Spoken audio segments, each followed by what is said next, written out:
Hey there, friends. Welcome back. So the beginning of this year, I was laid up by a really bad cold that ended up turning into bronchitis, which you could probably still hear in my voice. And it was a good 2 weeks. I was stuck on the couch, and luckily my husband was there to take care of me. But of course, I watched television, I watched movies, I scrolled through social media. But after a while, I started to feel really restless, like I needed to do something else. So I ended up picking up my cross-stitch project that I had set down a couple months ago. And it really helped to kind of keep me focused and just get my mind off of feeling horrible. But it started to get me thinking about hobbies, especially cozy hobbies. So why don't you grab yourself your favorite beverage, settle in somewhere comfortable, maybe grab a blanket, and I'll share with you some of the cozy hobbies that you might want to consider taking up for yourself.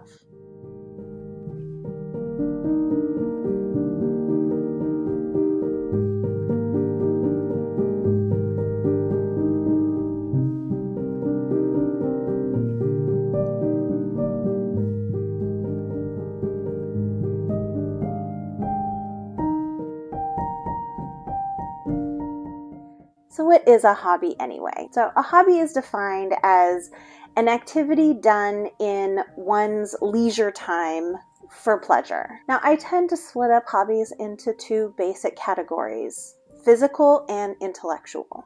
With some hobbies, take cross-stitch, for example. You actually have a physical product at the end of it. While other hobbies like video games, it's really just simply for the pleasure of it and tend to be more intellectually stimulating. Now, both I think are incredibly valid and are essential. But what is a cozy hobby? So the definition of cozy is giving a sense of comfort, warmth, and relaxation. So in short, a cozy hobby is a relaxing and comforting activity leisurely done for one's pleasure. So let's start off with some of the intellectual, if you will, hobbies. Now, I know, video games aren't typically seen as being cozy. They generally tend to be more high action, very stimulating, and sometimes violent. But I have found a few video games that are low stakes, simple, and really fun. Now, I tend to be a very visual person, so a video game has to have my attention as far as, visually appealing. It also needs to have good music. I want to have something, good to listen to. And I really want a good story to go along with it as well. I personally tend to like kind of cozy mysteries or hidden object games. Now, while I was sick, I did start playing the Disney Dreamlight Valley game, and I really enjoyed it. Now, I'm a big Disney fan, so it was right up my alley. It's kind of a hidden object game, and there's, a bit of a story that goes along with it, so I really enjoyed that. I also really liked the Disneyland Adventures that's also on Xbox, and that one's just, if you are a Disney fan, if you like actual Disneyland, it's fantastic because you get to run around the park and it's, kind of true to exactly where everything is, and you're finding things, you're picking up coins. It's just a lot of fun. I really enjoyed that game. Another fun game that actually my husband turned me on to on Xbox was Potion Craft. And it's really cute. You're basically a medieval apothecary or herbalist, and you make little potions and you sell them to people that come into your shop. And then there's a map that you can, you clear away certain things, and it's just really fun. Again, it's low stakes, but it's, it's very interesting, and it just kind of allows you to just relax a little bit. And the music is amazing. It's really great, very light, kind of medieval music. I love it. I also have a couple of games on my iPad that I play pretty regularly. June's Journey, which is a great hidden object game. One called Township, which basically you just go through and you build this town, you can farm things, you're making products, And it's just one of those, really kind of fun little iPad games. I've also played Gardenscape, which is a similar thing, and you have little games in between building your garden. But yeah, I like those little iPad games. Cozy Grove and Night in the Woods are two other games that I've heard about that have low stakes, albeit there's a little bit of a darker storyline there, but there's no jump scares or violent acts. Now, I can get a little competitive when it comes to board games, especially stuff like Monopoly. But when I was doing research for this, I found several board games that seem really, really cool. They have a much more relaxed feel to them. They're geared more towards like world building rather than being a ruthless landlord. Board games are such a great way to spend time with friends and family, but some of these you can actually play solo. Flourish is a unique card drafting garden building game where you plan and build the garden of your dreams over the course of a growing season. It has whimsical artwork and 3D garden walls. Everdell is another board game that has a very whimsical, cozy feel to it. It's a world building game that you're kind of building new cities and territories for these forest critters. Wingspan and Cottage Garden are two more games that I found that look really fun and cozy.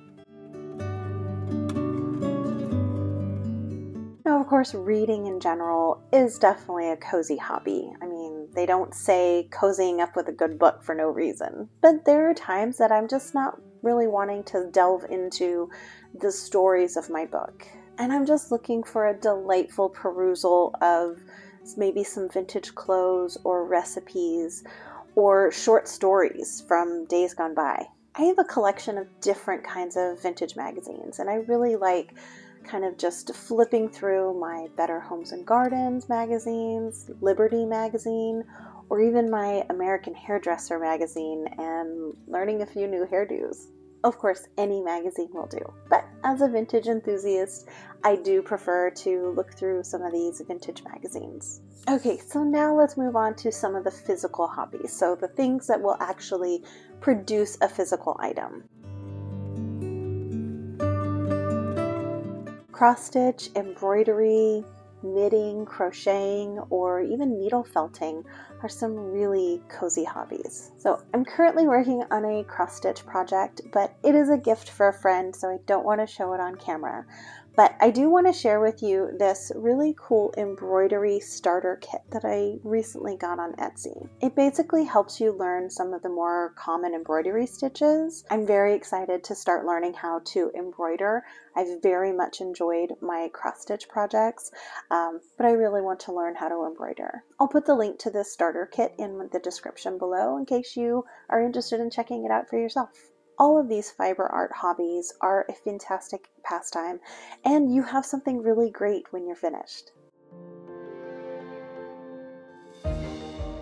When I was doing research for this, I realized there are so many really cool building sets out there, and some of them are really spectacular. Whether it's actually like a Lego building set or another brand, there's definitely something out there that will suit your fancy. I mean, look at this darling typewriter.